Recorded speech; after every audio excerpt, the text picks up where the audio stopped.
ce la faccio, è una pazzia. Tu difendevi una scelta, non solo tu.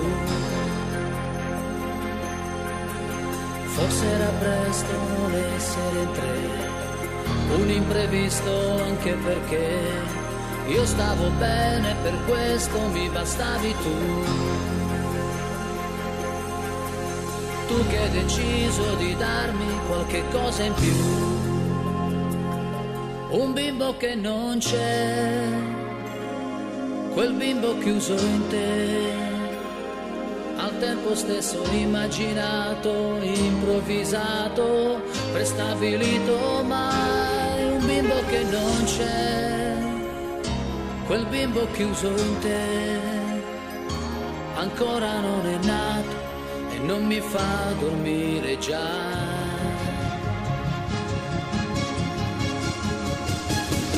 A chi somiglierà, chissà se sarà biondo e quale quanto amore in questo mondo troverà.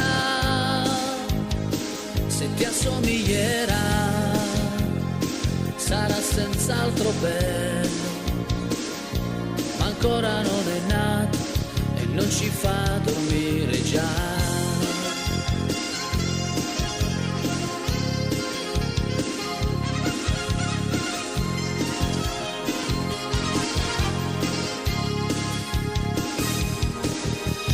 Non spaventiamoci se in teoria ci ammaleremo di gelosia nel preparare il terreno per la vita sua. Il bimbo che non c'è, che vive dentro te, in quel tuo grembo desiderato, disabitato, non l'avrei detto mai. Un bimbo anche per me, quel bimbo chiuso in te, ancora non è nato e non mi fa dormire già.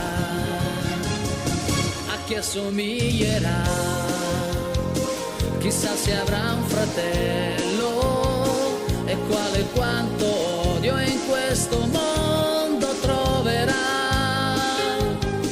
che ci assomiglierà, è facile predirlo, avrà lo stesso orgoglio che ci aiuta a dire che lui nascerà e ci dirà di più, magari nel profondo, ma ancora non è nato e non ci fa dormire già.